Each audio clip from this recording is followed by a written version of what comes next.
Attorney Defense, do you have any witnesses you intend to call? Yes, Your Honor. We're going to call Sean O'Brien.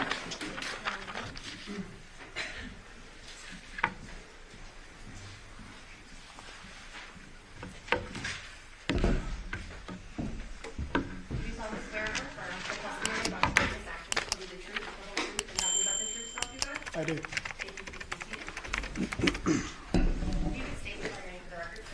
Sure. Sean O'Brien, Sean Obrien. Good morning, Miss. I'm sorry. Good morning, Mr. O'Brien. How are you doing? Pretty good. How are you employed? So I'm employed with Roll-Off Digital Forensics. Okay, and what's your position there? I am a digital forensic examiner. Okay, can you give us a description of that job? What are your duties? What do you look at? What do you do? Sure. As a forensic examiner, I look at any type of digital devices, digital artifacts, just pretty much anything that you can connect to the internet or even standalone, not connect to the internet, but it's digital in nature. And about how long have you worked in this field? Over 20 years. Okay, you want to tell us about that, previous job assignments? Give us a little bit about yourself. Sure. So I started off, I got a little intro to it whenever I was active duty in the Army. Got out of the Army, got recalled after 9/11. From there, moved on to the Air Force Office of Special Investigations Laboratory in Lithicum, Maryland. That's where I began my forensic journey, starting at the ground up from the basic taking a device and capturing it, as you saw earlier. From there, I got lots of training. I'm a Department of Defense certified forensic examiner. I also hold certifications with Cellbrite and Magnet and various other certifications related to the field. I worked there for about 9.5 years. I started off, like I said, it's technically called the imaging and extraction section. From there, I moved on to becoming a full-fledged examiner, and in that role, I was part of a child exploitation division that combated child exploitation and just all the different digital devices associated with that. From there, I went to the counterintelligence, counterespionage section and worked there as the deputy section chief. So I had a team of people under me that I mentored and taught how to do more advanced digital forensics. From that point, I went on like a little teaching circuit around the world to teach more stuff on like sexual exploitation type material. And then after that, I spent a little bit more time there at, it was called DCFL at the time. And then I switched over to Navy NCIS. I was offered a position to go start up a digital forensic lab, or restart a digital forensic lab in Naples, Italy. I was the sole digital forensic expert for Europe and Africa and backup for the Middle East. I covered all those countries. As part of that duty, I also worked in hand and on location with essentially like the special forces of the military police for Italy and worked in a lot of like terrorism cases and stuff like that with them. I also worked with NATO, establishing the baseline digital forensics standard operating procedures so that everybody in NATO would have a baseline, because you have a lot of different economics, like there's very wealthy countries in Europe and there's not so wealthy countries in Europe. So trying to teach them how to do forensics with the bare minimum, because a lot of the tools are extremely expensive, and just teaching them how to balance the cost versus that. I spent 8.5 years doing that. I had to return to America, and I started working for the Veterans Affairs in the Office of Inspectors General. I ran the e-discovery division. It's essentially, it's not forensics, but it is in a related field, and I managed a team of people that would pull emails and do examinations and help agents and other requesting officers or parties to do audits and things like that. From there, I left and came over to Roll-Off Digital Forensics, and here I am today. All right, so now you work for your forensic company. What are some of the programs or software that you use in your role at your current job? So my primary tools are some of the ones that you've seen here. Cellbrite and Magnet are probably the top two that I use. All right, and then what about any certifications on those programs? Any training on those programs Right, so specifically? I'm certified with both Magnet and Cellbrite to be an examiner and to extract the devices, to get the device and get the information off of it and then process it and review it. And so when you're not just talking about cell phone like pictures and things like that, you can also look at locations and all of those types of things as well that go into anything with the digital forensics, correct? Correct. Cell phones are essentially databases, so it's looking at all the different databases, some that can be seen, some that can't be seen in particular readers, so you have to use different tools to get to it and look at the data inside of those databases. So I'd like to turn your attention to this case. Myself and Mr. Draskovich called you to hop on to this case and help us to go through, I believe there's 6 terabytes of discovery on this case to go through? There is a Something like plethora. that. There's a lot. And we asked you to look at a few things. What were those? So cell phones, the cell tower records, looked at the Barilla extraction of the infotainment center, so everything that has to do with the cell phones, the cell towers, and the vehicle. Okay, so right now I'm gonna turn your attention to the cell phone examinations. You were tasked to look at certain things dealing with cell phones, correct? Correct. I was primarily focused on 3 different cell phones. The cell phone of Devyn, Jonathan, and Desiree. And did you have an opinion on the accuracy of the information that was given to you? I mean, accuracy, it's the data that's on there.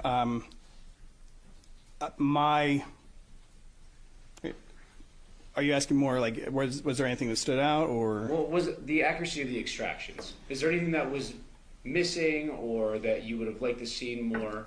So as previously stated, the cell phones are made up of databases, and I stated that the software doesn't always pull all the information. So the information that I was provided was a UFED reader report, which is after you do an extraction, you take that data, you put it into another piece of software, and then you can create a reader report, which is what I reviewed in this. That is only the data that is able to be interpreted by the software. So I found it problematic because over my review and looking at everything, it's only, of all of the apps that are on the phone, the average between the 3 devices was only 3% of the data was displayed and presented with the databases backing it up. So would it be your opinion that this was incomplete as what was provided to you as a whole? Yes. And what's the basis for your opinion on it being incomplete? Years of experience in knowing that one tool doesn't do it all, and that whenever you look at that and you see something as low as 3%, like, okay, well, what else is there? What am I missing? Personally, if I pull up Cellbrite, I'm looking through it, I don't work off of reader reports. It's a bad practice because, again, you don't have all the information. I typically use Cellbrite as an initial tool. It's very good. It's accurate. It's accepted all over the world. The data that it displays is great. The way that it displays it is great. But sometimes you're like, well, I want to know more about that. And if you're in a reader report, you can't go back to, say, a database that holds messages and be able to find out more information about those files and to look in the databases and see the different information. So not having that is problematic. And then I typically use other tools. So if there's a database I can't get into, I could run it against, throw it into Magnet, Axiom, and be able to pull that up and look at it in a different tool to try to verify information as well as see if there's any additional information that can be gleaned. If there's databases there that I can't get into, then I can pull it like DB browser or some other deconstructing tool that deconstructs the database so you can look at it in different manners. And I believe it was yesterday, Detective Campbell came in for the state and testified about UFD and I'd asked him some questions about UFDR. And could you kind of explain to the jury the difference between the terminology before we go any further? Sure. So, whenever you get a cell phone, if it's all right, I'd actually like to start prior to that, if that's Of possible. course. Okay, so whenever I've been to many crime scenes and was the person that collected the digital evidence and worked it all the way to trial, as you see today. The standard procedure is to get on site. What's this case? So first of all, you have to figure out what's your scope. What are you looking at? What do you have authority to look at? What type of evidence can you get? So first thing I do is I look after all the photos are taken, because that's the first thing that happens. The crime scene investigators come in, they take the pictures, and then we go in, we start doing a search. If I see anything that's digital in nature, I stop. If I don't have a camera on me, or there's another person that's assigned to take pictures, that person would come up, or I would come up, take a picture in the state that it's in the location that it's at.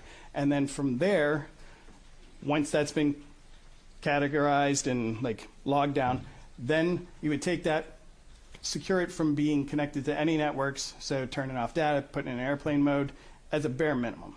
From there, you would then, if you're not processing it on scene, you would put it in a bag, seal it, evidence tape, do all that, take it back to the lab, take it out, and then begin your extraction. So that, we're going to use a phone for this example. The phone that was collected, I would connect that to what's it's called UFED, and there is a UFED for PC, which is software that's on a laptop, and you can connect the phone up to it, and it starts extracting the data from the phone and puts it on there. There's also like mobile UFED devices that you can be in the field and on the crime scene and plug it in. So there's multiple ways to get that data through Cellbrite, and what that does is it builds a UFD.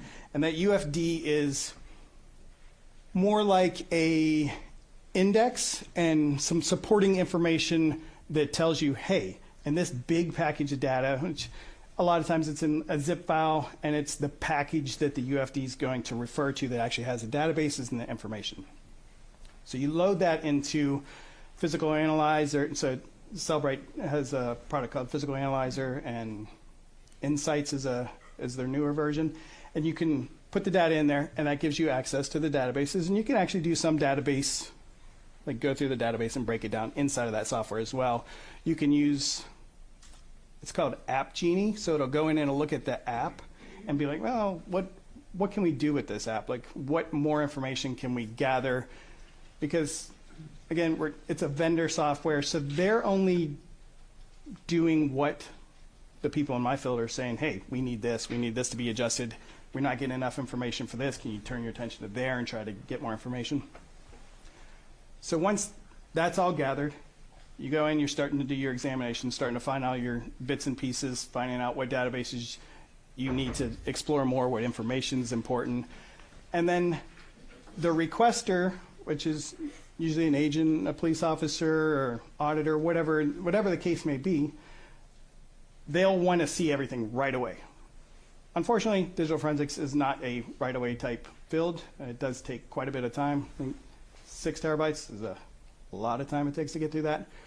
So they'll want something right away. You create a reader report, send it out to the requester. That way they have just a first look of like, oh yeah, that's my suspect. Oh yeah, this is a message they talked about. And you can start to get little bits and pieces. It keeps them happy while you're doing the more in-depth stuff. It also allows them to say, hey, I saw a message on this day, but I can't find anything else that's around there. So they reach back to me and say, hey, this date, I need to know more. So then I can hone it in and be able to say, on this date, at this time, looking at these different databases, I was able to determine this or to provide more information. And then from there, you write up a report, you put everything together, and then it goes back, the report goes back into evidence if it's an evidentiary report. Again, you're working off a copy of the data, so the phone's already been put away. You don't mess with that anymore. If the extraction, like you drop a hard drive or whatever and it stops working and you have to re-extract, you still have that. And one of the other things to touch on that, there's a verification. So I know earlier in the trial there was talk about a hash value being a fingerprint. Same thing, whenever it does the extraction, Cellbrite does a hash of the data and you're able to just click on verify hash value to make sure that you're looking at the same data that you were previously. So, in reviewing this and basing your opinion, what are we looking at here? So right here we're looking at this is the UFED reader report, and it has different data located there. So you'll see the file system, which is essentially the background of the phone, and it shows the different areas that databases are in. The one database that we'll look at in a little bit, or information that was supplied from that database, you can see I have typed out there the path that has the com.android.providers.telephony and the databases. If you look in the directory on the left-hand side, it does go in alphabetical order. So, And Mr. O'Brien, if you Sure. want to use your mouse, don't click on it though, because of the No digital clicking. clicking intent, but all right, no clicking. yeah, you So, go ahead. right here you see com.android Chrome, com.android vending, like wallpaper backup. So that only 3 com.androids were found, not the com.android providers. Like that whole directory structure isn't there to include the database. So is this a complete picture of this phone? It is not. Okay. So did you also review the Armada infotainment system? So I reviewed the portions of the Barilla extraction that were provided to me, which were the data locations where the vehicle traveled.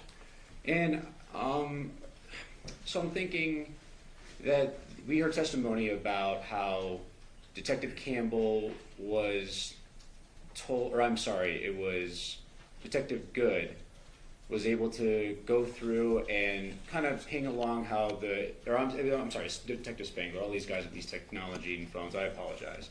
Detective Spangler was able to go and follow the infotainment system of where the car went, when it started, when it stopped. You saw that, correct? Correct. And I believe it was brought up that Miss Michaels was at a car wash around a certain time. I believe it was between 8:14 and 8:24, and the state phrased it as a car wash, correct?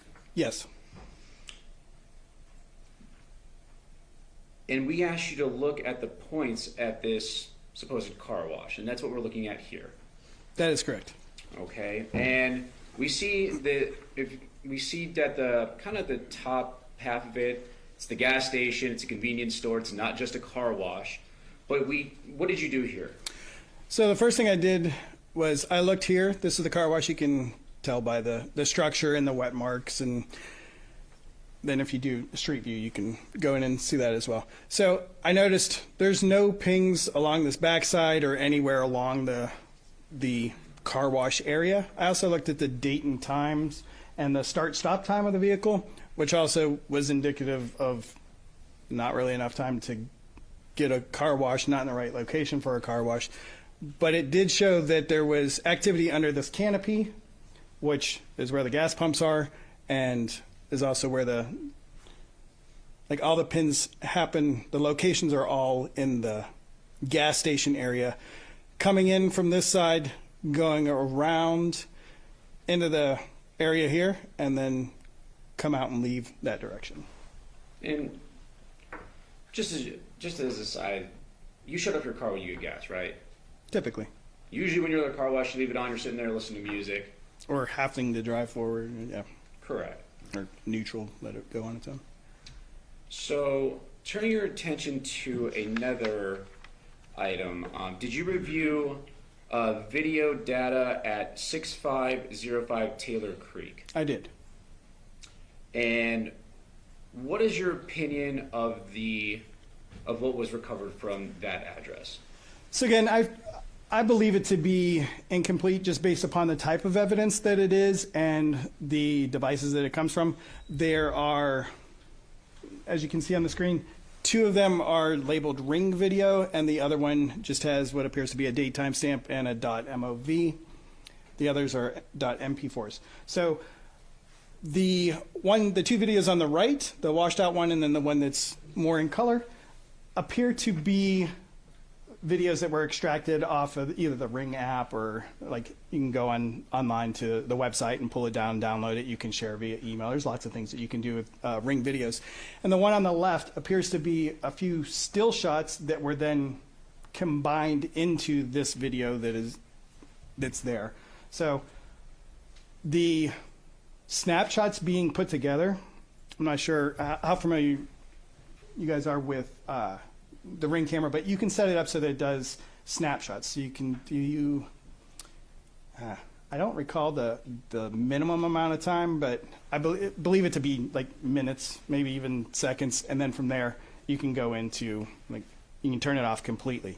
So the fact that there are what appears to be snapshots would indicate that snapshots were being taken. And if only 1 or 2 snapshots were taken of that area, and I believe this is the one where you can see the house up on the, or the vehicles on the top right? Yeah. It's this one. So in this area here is the area of interest. So if you're having a lot of snapshots in that area, you're going to be able to see things coming and going, so you would be able to refer to those snapshots. However, in this exhibit, I did not see multiple, well, there were multiple, but not a plethora, not a whole bunch of snapshots to look through. It was just, hey, we collected these 2 or 3 snapshots because we see the vehicle there, and then done. But there's so much more that could have been collected on that and more information. And you were provided a document from law enforcement that they were looking for snapshots of this camera. I was not. I didn't receive any reports or anything on this. Are you aware that any other videos that had been provided to you, anything else that you saw that was recorded except for what we saw here? So there were, I looked at a bunch of different videos that were collected. And let me, from Sure. this address. From this address? No. And that's because there could have been, but from what you saw, there wasn't anything done about the snapshots or anything. There was just that one. Correct. Now, I'm going to turn your attention to one of the phones we asked you to look at, and off of the information that was provided from the state. It was Devyn's phone. Did you review that? I did. And I want to get to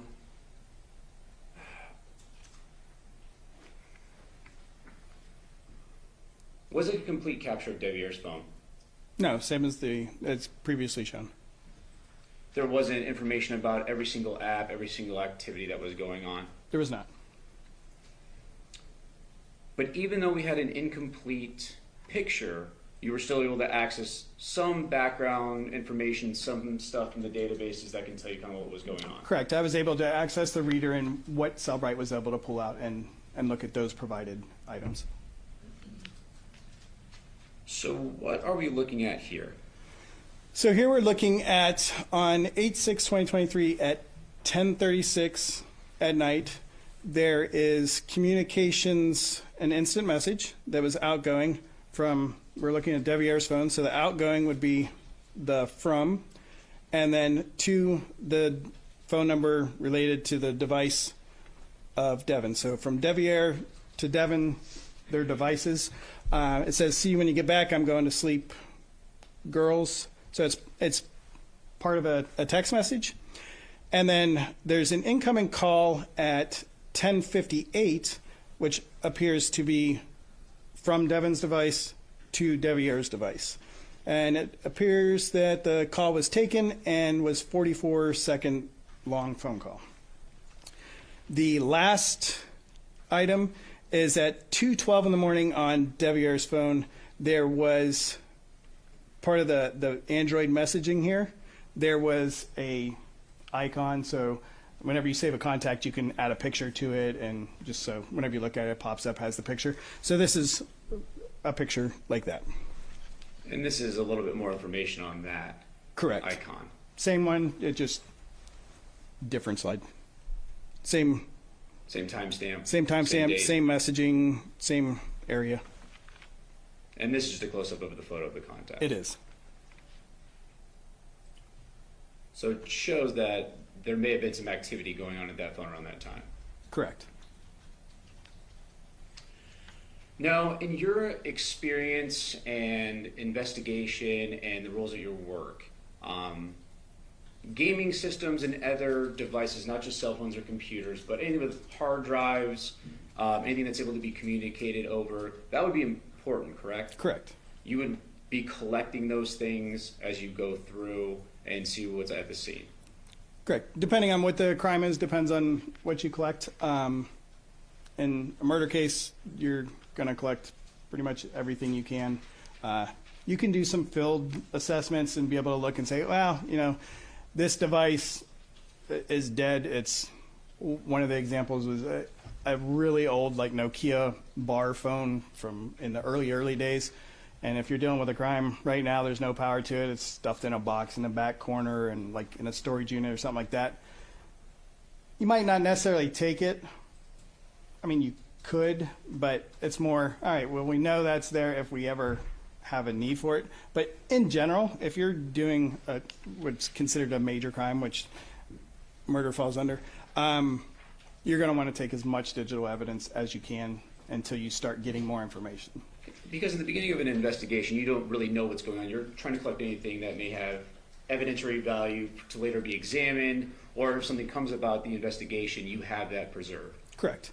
And even in this case, so there was an additional cell phone, I believe it was Devyn's cell phone, that was, okay, this is too old, the activity is too old, it's not really relevant to the specific focus point of this investigation. So again, collected as it should have been, reviewed, not relevant, set it to the side. So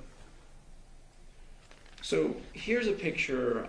It's one of the exhibits that has been admitted for the jury to look at.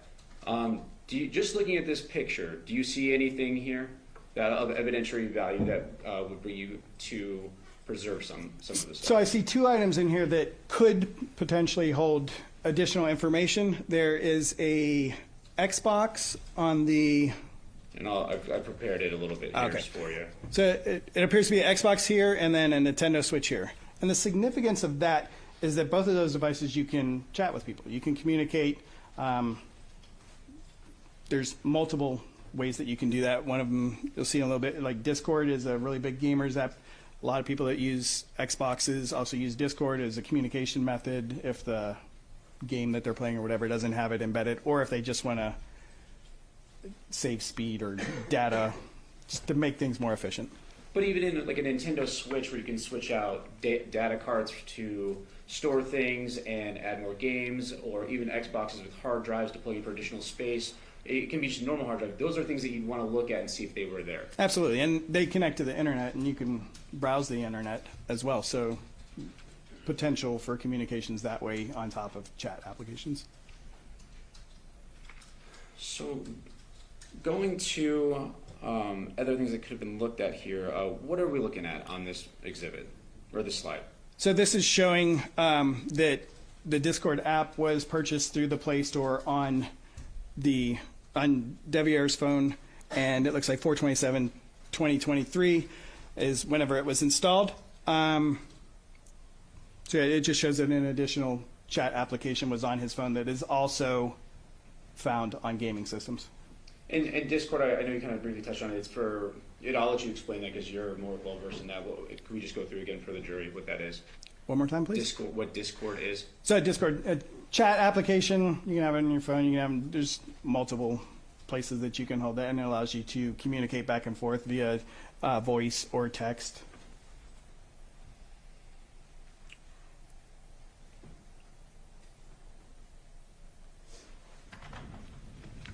And what are we looking at here? So this is another artifact related.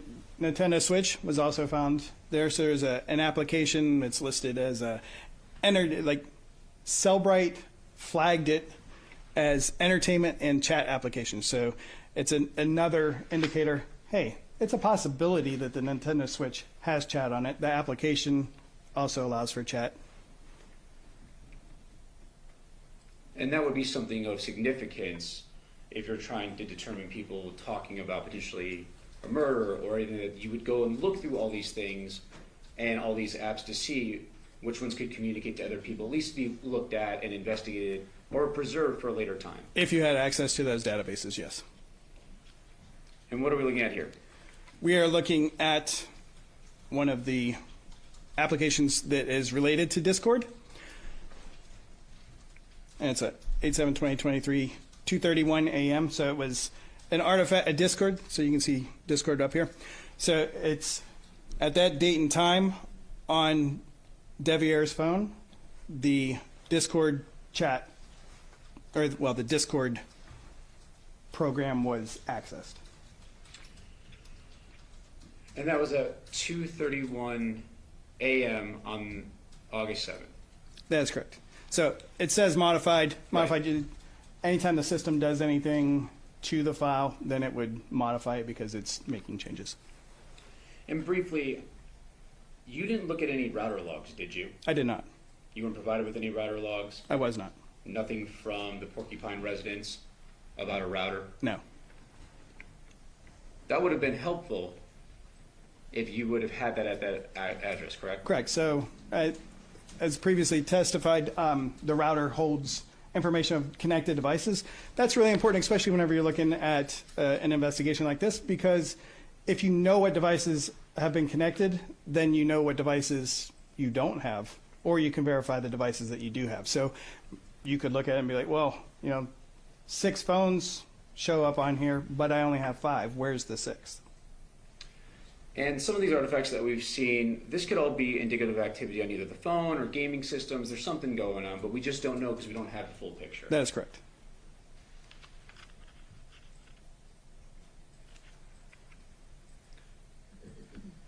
And now we're looking at slide 18 on our presentation for the jury. What are we looking at here? Oops. Okay, so you'll see in the next slide, it's the same slide as previously shown with the missing database.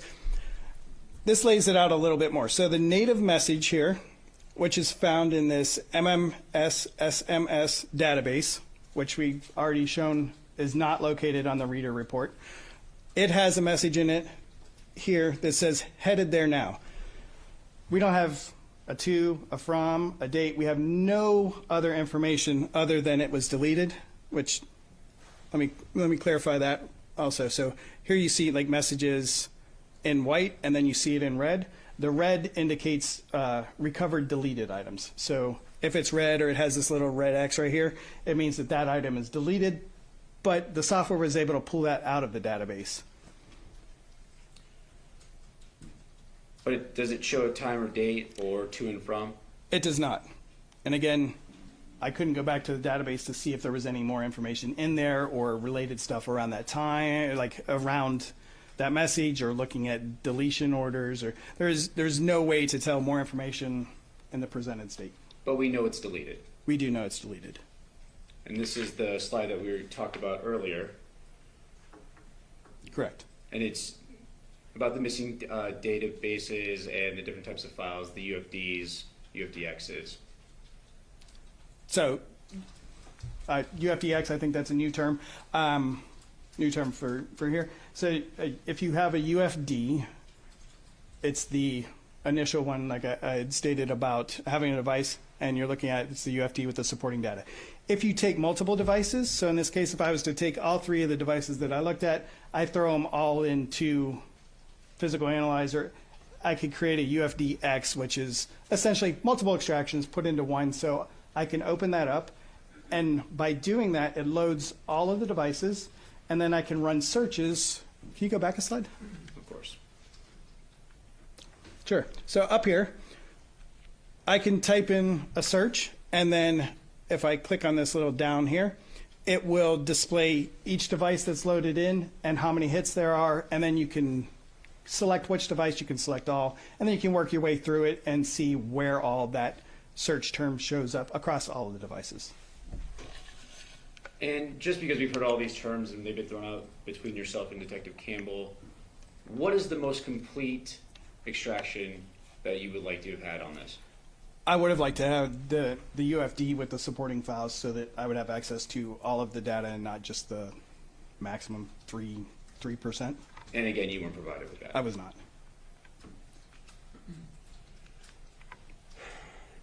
Now, when we asked you to review, yesterday we heard from Detective Campbell about it was Detective Good at the cell site location. It was a couple days ago. They said that they only looked until 9 a.m. at that time. That is correct. And we asked you to look a little bit further, give or take on both sides. And did anything stand out to you? There was a location. I was like, this looks interesting. Maybe want to take a look at it. Again, I don't have much more information other than the location at the time that was shown. And so I brought it to the attention and just because I know it's hard for me to zoom in on this, how we have it set up, but if you could just put the mouse on the two little points that we have on there so the jury sees what we're trying to point out here. Sure. So here is Jonathan's home. And then here is one in the southern part of the valley, more in a remote area. And that is on 8/7/2023 at 10:25 a.m. And that's a close-up of what you brought to our attention, correct? Correct. So it's here, and then you have a lot of these washes, and then over in this area you have lots of open area. So it's pinging near all these open areas. That's correct. And that's the date of that is the 8/7. 8/7.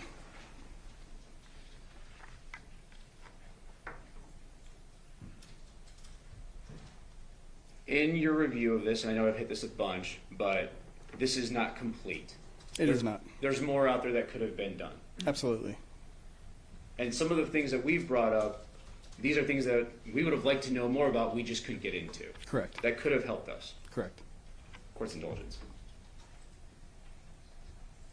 Ask the witness. Yes.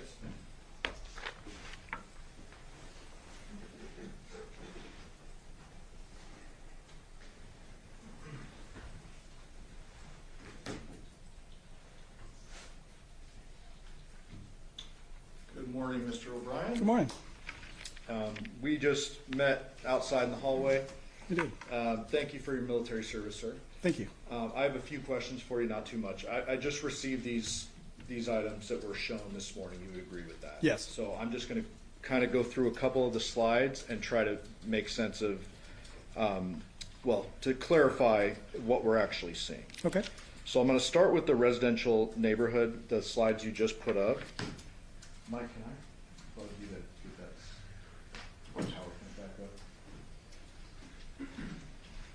And you can click on it too if you need to just use it on here.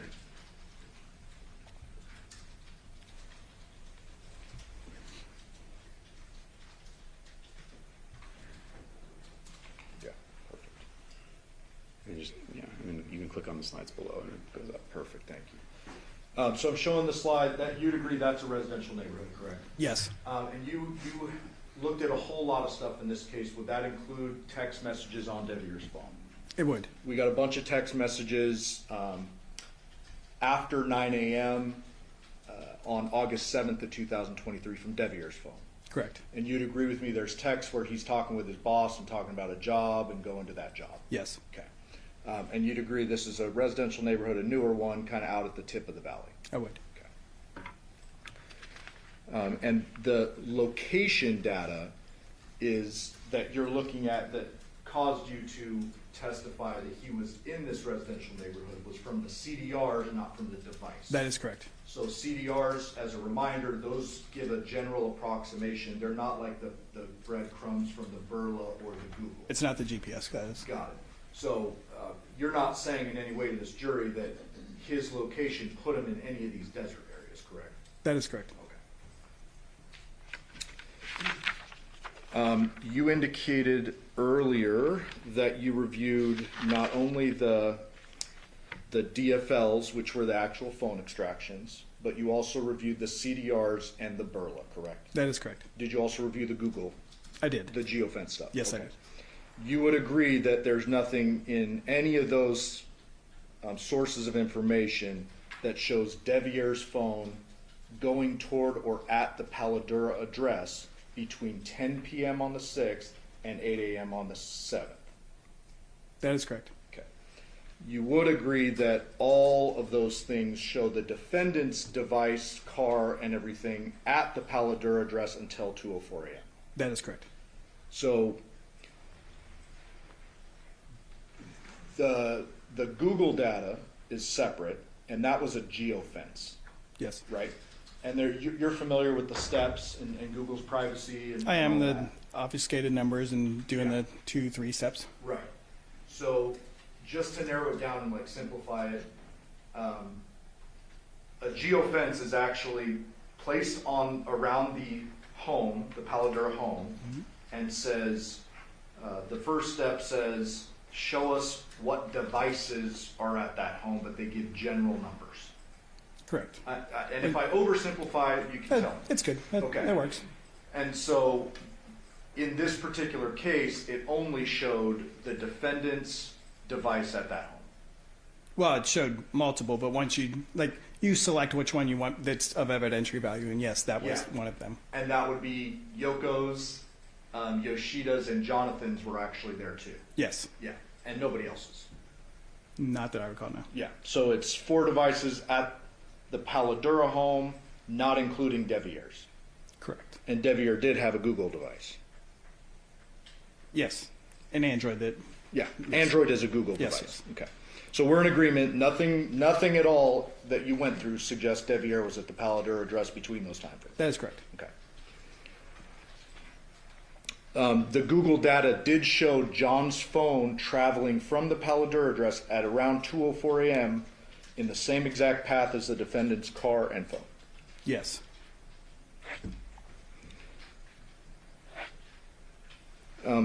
Real briefly on the car wash. That information was gleaned from the Burla. Correct. Burla is the one with the breadcrumbs. Correct. It does the GPS locations, which is the most accurate. Got it. And that shows the Nissan going to what appears to be the gas pumps, not through the car wash. That is correct. We're in agreement. Okay. And that would have been about, correct me if I'm wrong, I think 8:30 in the morning? Yeah, I don't recall. Well- It's back a few slides. Okay. It's after the body's discovered. Yes. We agree there. You would agree that people can hand wash their cars, correct? Correct. And there were several hours before homicide detectives made their way to the Porcupine Rim address. Yes. So, Doesn't look like she went through the Funnies car wash? yes, correct. Fair. Okay. Briefly on the Ring videos. Were you here? Because I've seen you a couple times. Were you here when the detectives talked about those videos? I'm not sure if I was in the courtroom or if Okay. I was watching from another location. I'm not going to try to recite what they said about the videos, but simplifying it, they basically said, we got what the homeowner gave us. Correct. Okay. You're not suggesting to this jury in any way the cops lied about what they got. No, Okay. We're in agreement there. correct. They got what they got from the homeowner, and there's 3 clips, one of which looks like it's like motion picture basically. It's like stills one after another. Correct. Which all video actually is, Technically, yes. right? And you would agree with me that homeowners or people who have Ring cameras, they can change the sensitivity settings on their device. Yes. If they don't want to keep getting annoyed with every time a car drives by, they can lessen the sensitivity just to kind of encapsulate their driveway. You can set up boundaries. You can set up. There's lots of different Yeah, settings. there's a ton of different settings. Correct. You would agree that in the videos from that same camera at night and in the morning, it appears Devier's vehicle is in the same exact spot. To the best of my recollection, that is Okay. correct. And on top of that, there is video from the entrance, the only entrance and exit a vehicle could go at the Porcupine Rim address. To my knowledge, that is correct. Yes. And that is continuous record. That's not a motion camera. I'm not aware of the settings. Okay. There may have been testimony about that. Sure. Fair enough. So I want to get to slide 10 and, well, Do you want me to help you? You just go to the bottom a little bit okay. and slide it over. Thank you. Slide 10. So the 3 rows represent an instant message, row number 1, an instant message from Devier's device to the defendant, see you when you get back, I'm going to sleep, girls, correct? Correct. The second one is an incoming call at 10:58 p.m. from defendant's phone. Correct. And that one says 44 seconds. That is correct. The third one is an image that you brought up today on August 7th at 2:12 a.m. That is correct. And I believe the language you used was, I wrote it down somewhere.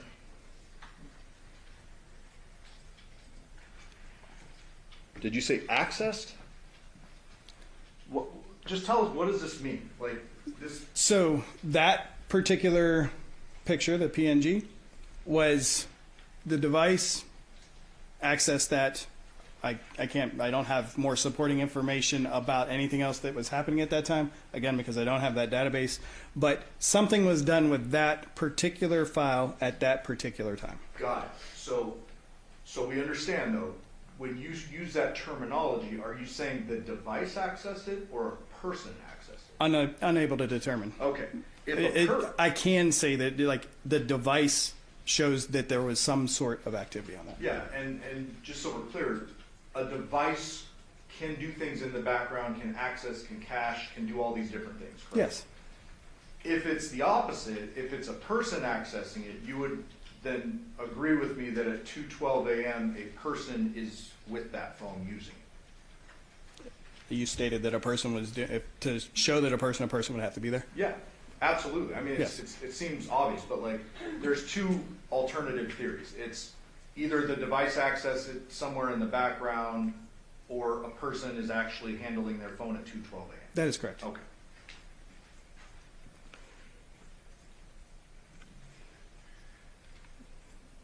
Go to the gaming system.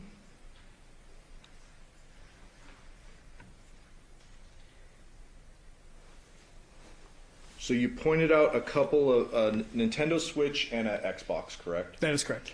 And there were, to your knowledge, no gaming systems found in the other home, the John's home. I am unaware. Okay.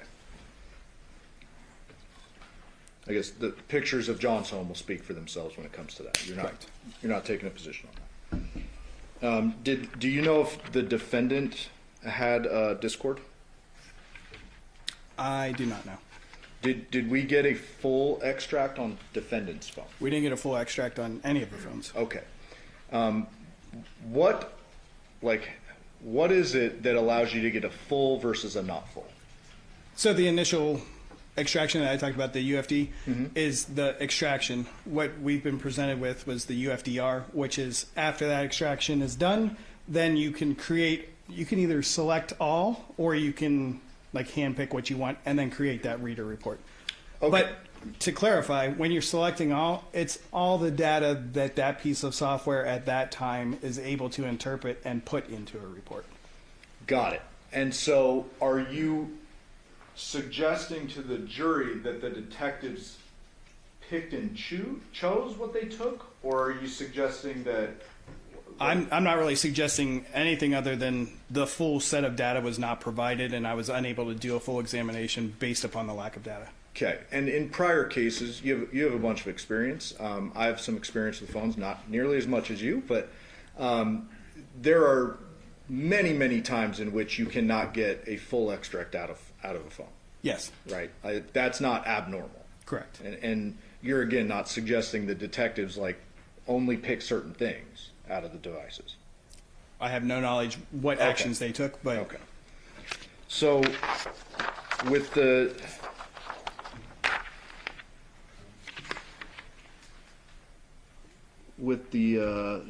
text here on slide 18, okay. you said this is an artifact with no other information at all. No other information presented in this manner on the reader report. Right. So you would agree that there are text messages, call history, all that from Devier's phone, because we've seen a bunch of them. Correct. Right. There's also that same type of information from the defendant's phone. Yes, all Right. the phones. Correct. Okay.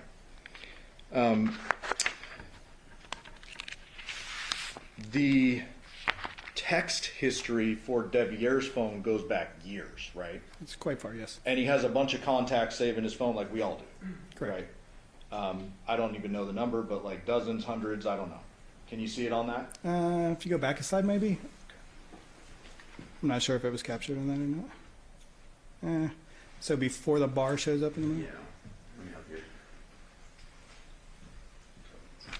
Do that animation. Oh, gotcha. I don't know how to pull it off though. There you go. There we go. Thank you. No, I didn't capture the contacts on there. Yeah, but But- it is captured somewhere in. It is part of the reader, yes. Yeah. The reader file has that. And so you agree with this headed there now message. That could be to any number of people years back, 5 years ago, 4 years, whatever it is. That is correct. Okay.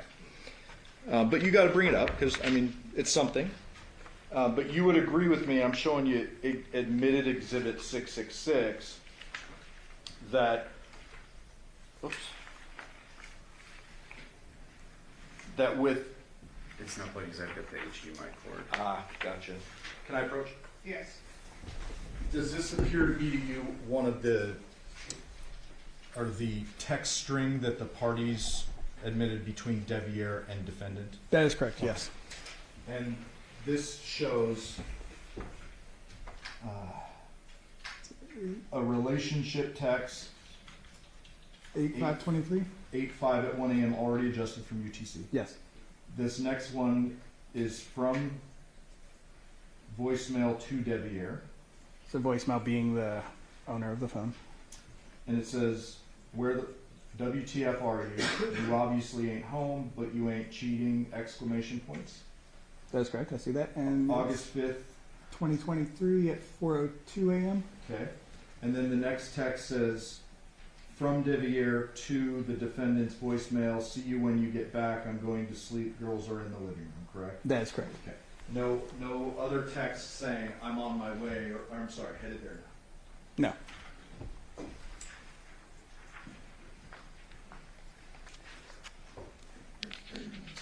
The CDRs are completely separate from the device. That's the phone company keeping That is record. correct. And you would agree with me that there is absolutely no record of a text message after the one where he says, "I'm going to sleep," going to the defendant's home between whenever that was,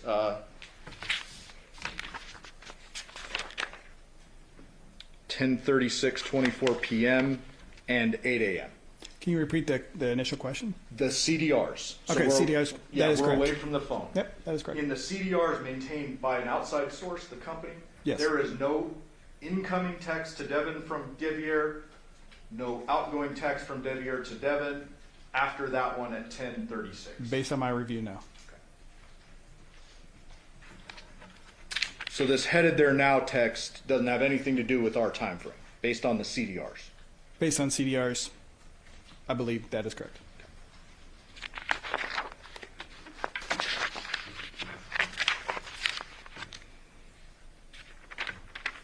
Just make sure I got through all of them.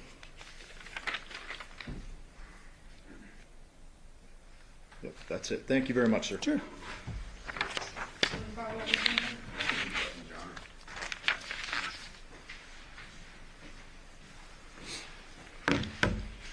Just to touch base on the picture being accessed and the gaming data of, I think it was, what's that, a core or a Discord? There was activity the morning of, or the early hours of August 7th. That is correct. And do you know if Devier had his phone on him? I have no, I wasn't there. I don't know. Yeah, we don't know either. Now, the state brings up the Funny's car wash. Let me pull this back on this slide.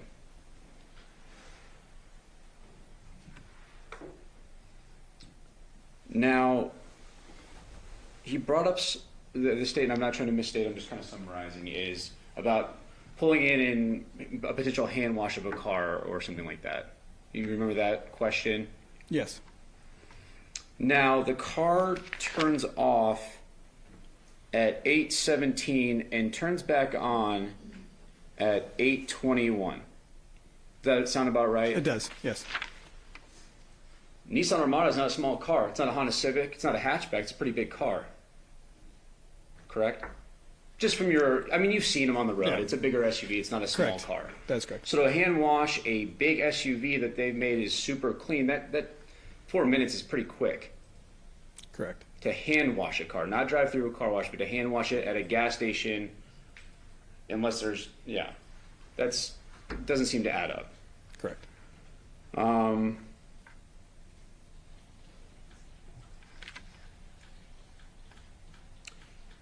When he asked you about the Ring cameras at Porcupine, Mr. Giordani asked you about the cameras in and out of the development. Remember that line of questioning? I do. But we don't know if any person was walking around, say, hopping a back wall on a side of the house. We don't have any of that, right? I did not see any of that, no. There's other ways to get into a neighborhood besides just a car coming through the main gate or the main entrance Correct. or leave a neighborhood. That is correct. Now, there was a call. Just to clarify, you said car or person? I'm sorry, there's other ways for a person to get out of a neighborhood besides a car. That's coming what I through the thought main you were gate. saying. Yeah. Okay. And thank you for clarifying. Sure. And we do see that there was a call at 10:58, right? That is correct. And that was Devyn to Devier. Yes. Well, to the devices. Correct. Now, we went into the UFD of the RI. Like I said, I always confuse these, so I'm glad you're here. We were not provided, you were not provided with the full downloads or extractions. That is correct. And from Detective Campbell, yesterday he testified that he got his extraction and gave it to Detective Ozawa. It's kind of what you remember, because you've looked at the reports, you're familiar with the case. Yes. Do you remember seeing, or do you remember being handed any kind of information from phones that there was a follow-up from Detective Ozawa to get more information on the phones? I did not see any more. You were just given the initial UFDR of the phone. I have no idea when those, I can look up the time that it was created, but I don't know what order, if there were other extractions done. I have no further information other than I received these reader reports. So from what you received, it is just, I have this one download, and that seems to be the only thing that was done. From Correct. what you've been From given. what I've seen, yes, that is correct. Now the headed now text, it was deleted, wasn't it? It was. And we don't have a time. We do not. We don't know what that's in reference to. No.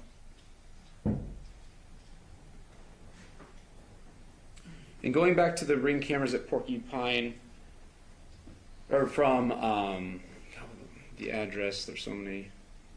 The Taylor Creek address, Okay. you don't,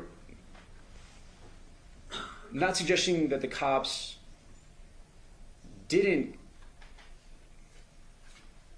not that they made their own, but there was no follow-up on to subpoena or get any more information on this. You didn't see any of that. I have no knowledge of that, no. And I'll state it this way, you weren't provided any more than that. This is what we got and we gave it to you. Correct. Okay.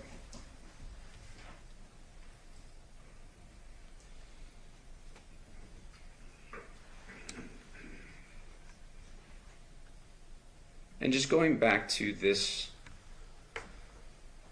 picture of one of the last pings on Devier's phone, the state suggested that there was this, he had this work schedule, which been throughout the course of the trial. There's been testimony that he had to work, that morning, and he went.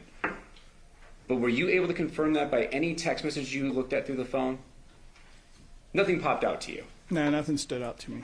It's kind of why this popped out to you by this area at this time. That is correct.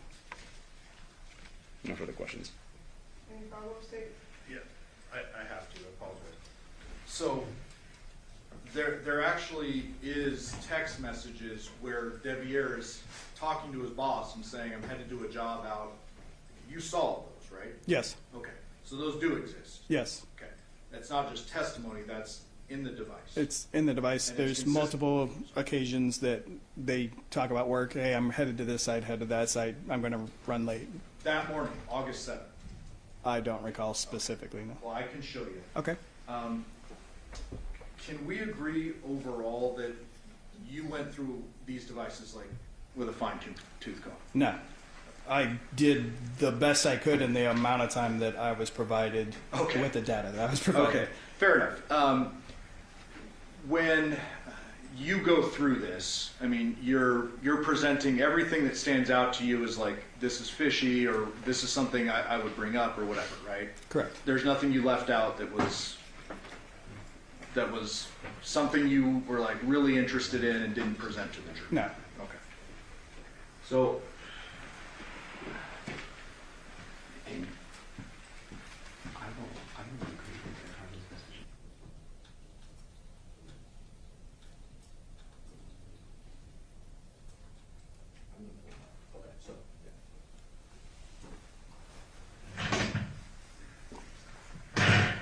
so I'm showing you already admitted Exhibit 4.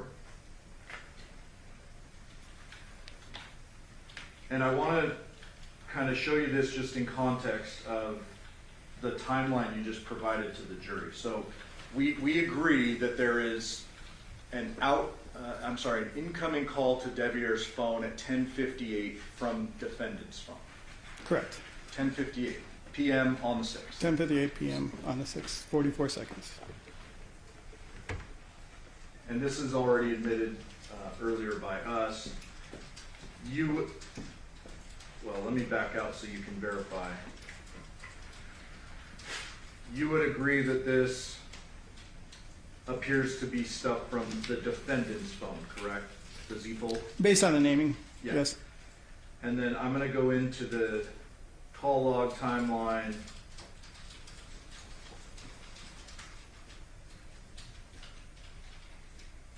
And you can see that 10:58 p.m. outgoing call from the defendant's device to Devier, correct? Do you see that? Yes. And then as it goes on, there appears to be a bunch of missed calls from Michael's home. That is correct. What's labeled as Michael's home? Right, but it's a different device from Devier. It's a Correct. separate number, yeah. Correct. And some of those went to voicemail. Yes, that is correct. I believe 3, maybe 4. And you're aware we can recover those voicemails, and we in fact did. Absolutely.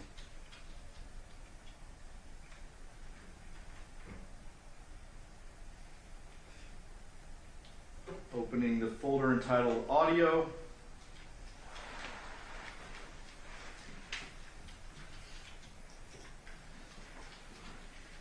Do these appear to be the 3 recovered voicemails? Yes, it does.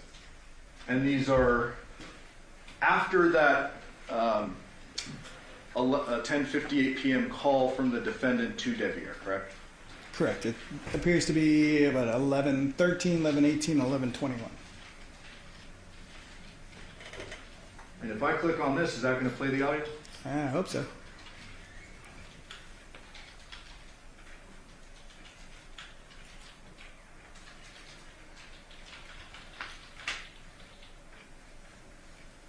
It doesn't have the supporting file.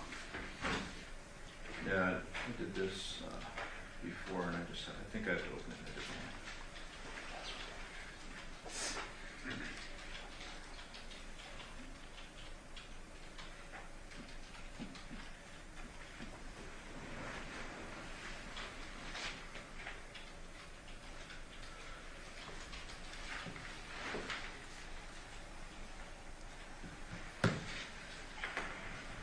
Mom, you answered this one a lot to me. I woke up in the middle of the night, Debbie was sleeping dead. Please, I turned her fall asleep now when we wake up. Please give me a call back. Did you hear that? I did. You familiar with that? I am. That sounds to be a little girl's voice. It does. And she's saying, Mom, Devier's asleep. I woke up in the middle of the night. Correct.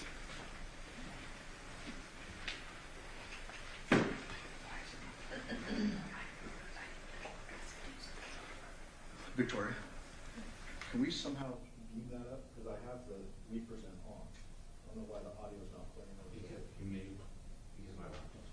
No, I unplugged it. May I inquire if the jury heard that? Yeah, did you guys hear that? Okay. Yes.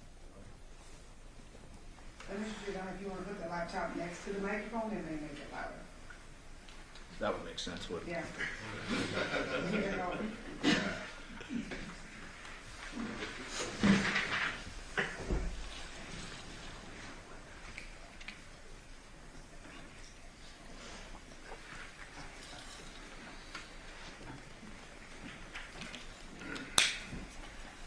Mom, I've been waiting for you to come home, and I haven't seen you in your birth. So, if you could, please give me a call. I'm very worried about you. I'm very serious. I don't know if you got in a car accident or any certain things. And I'm getting very worried. Please call me, please. Everyone's asleep. I woke up in the middle of the night. I can't fall asleep. I've been trying to get everything prepped for school tomorrow. So, the rear's knocked out, today's knocked out. I can't fall asleep. He's been telling me what you got here to everything. You said you were going to get some medicine. And then you never got any. So please give me a call back. I'm very worried. That was voicemail number 2. Sir? Yes, that is correct. And you heard the little girl's voice say, everyone's asleep. I woke up in the middle of the night. Yes, I did. Devier's knocked out. I don't think she said that, but Okay, well, I'll play it again. Mom, I've been waiting for you to come home, and I haven't seen you in your birth. So, if you could, please give me a call. I'm very worried about you. I'm very serious. I don't know if you got in a car accident or any certain things. And I'm getting very worried. Please call me, please. I can't fall asleep. I woke up in the middle of the night. I can't fall asleep. I've been trying to get everything prepped for school tomorrow. So, the rear's knocked out, today's knocked out. I can't fall asleep. He's been telling me what you got here to everything. You said you were Did you hear it that time? I did. Thank you. Sure.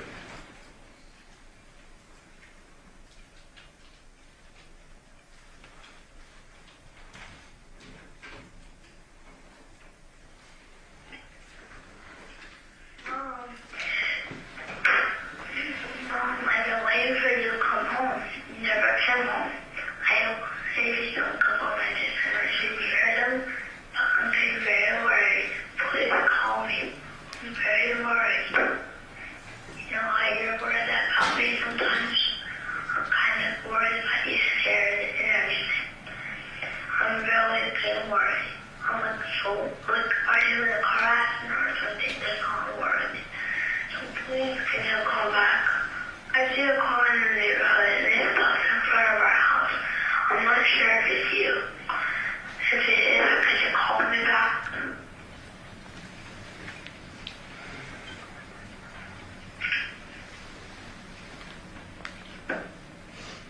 And that was voicemail number 3. That is correct. And then if we back out of that, we go to the report.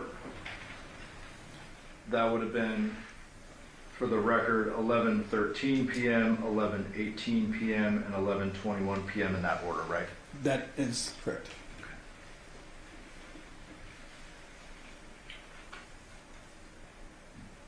I'll pass the witness. Oh, is your vote?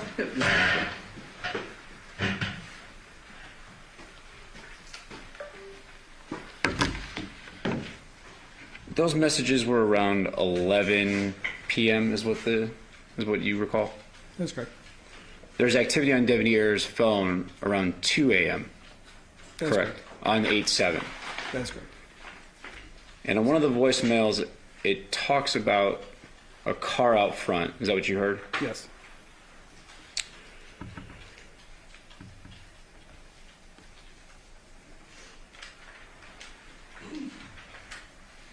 Now, going back to the wash,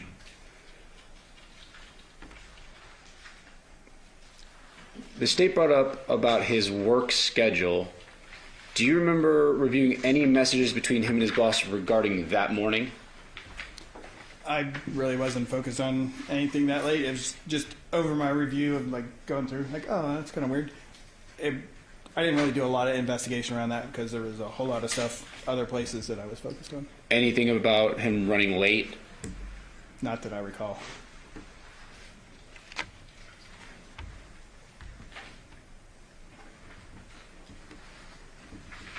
And we saw those artifacts on the phone around 2 a.m. with the Discord and the photo.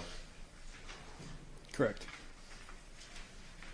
And we can't. The photo, yes. I'd have to see the Discord one again to verify that time. Pull it up. Looks like Discord was 2:31. Is that? Am I? Sorry, I have it's no not plugged reason in. to dispute I'm that. sorry.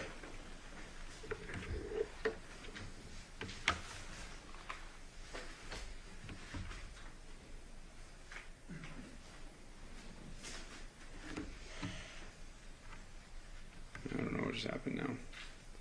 There it is. 2:31 a.m. Discord. That is correct. On 8/7.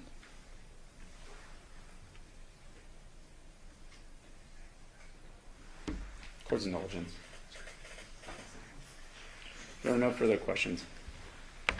Any follow-up statements? Okay, ladies and gentlemen, jury have any questions for this witness? Okay, vice question on full sheet of paper with your name and your jury number. Counsel can approach.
Does the Discord photo at 2:31 a.m. show someone accessed it from the Porcupine home?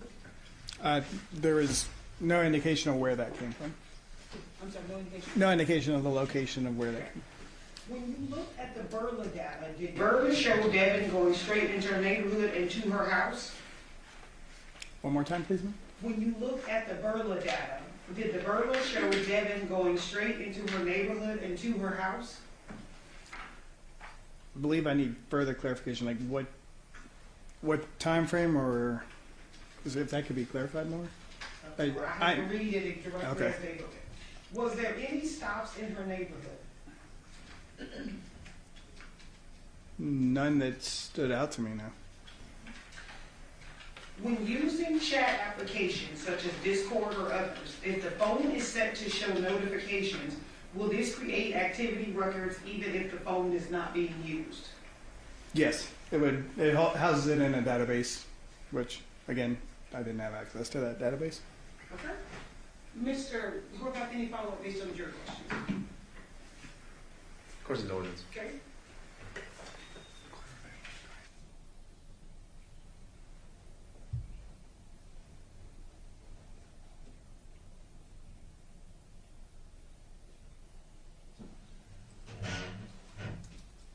Your Honor. So the main question at 2:04 when the Armada leaves Paladura, it goes to the pharmacy, correct? That's what you reviewed? Yes, that is correct. And then it goes straight home. Yes, That's it. that is correct. No other stops. Not that I saw. Stood up. No. No further questions. State any further questions based on your question? Just briefly, you'd agree with me that the Nissan Burla data is specific to the car, correct? Yes, that is correct. Nothing about that or the phones is gonna show whether the defendant got out of her car with a basket, with a head in it, walked over to the neighbor's house and dumped it in the trash, correct? Potentially, Barilla could pull information about weight distribution and like, you know how if you're in your car and it says, hey, there's something in the back seat, make sure to check it. Potentially that could be there. I didn't see any, only information I got was location data. So human head weighs about 8 to 10 pounds, we agree? Sure, If a doctor testified to that, we can agree. sure. Are you saying that the Burla would show an 8-pound differential? Or, I'm not really sure. I mean, it's dependent on the car, so I don't know what the setting is on the car, but it's possible. okay. So you have nothing to suggest that the defendant's car stopped anywhere else? That's correct. We've already talked about CVS and then, Yeah. Correct. And she can, whatever she did after she got out of the car, you have no evidence of that? that's correct. Thank you. Pass it. Any follow-up, Mr. Horvath? Just real quick, in cars, seatbelts, some in the newer cars, this car looks like it's a newer car. Sometimes when someone is less weight, you know, it says buckle the seatbelt or they shouldn't be there. You've seen those at mornings, right? That's correct. Do we know if this car had this? I don't know. I was not Didn't have provided the full- information. And then just like the car, if you don't have your cell phone on it, you can't track that person if it's that person's phone if they're supposed to have it on them. Say one more time, please. You can't track a person by their phone if they don't have their phone on them. That's correct. Thank you. No further questions. Any follow-up, State? No, thank you. Do the ladies and gentlemen do you have any further questions for this witness? Okay, seeing no response, we will excuse. Thank you very much for your testimony here today. Thank you, ma'am.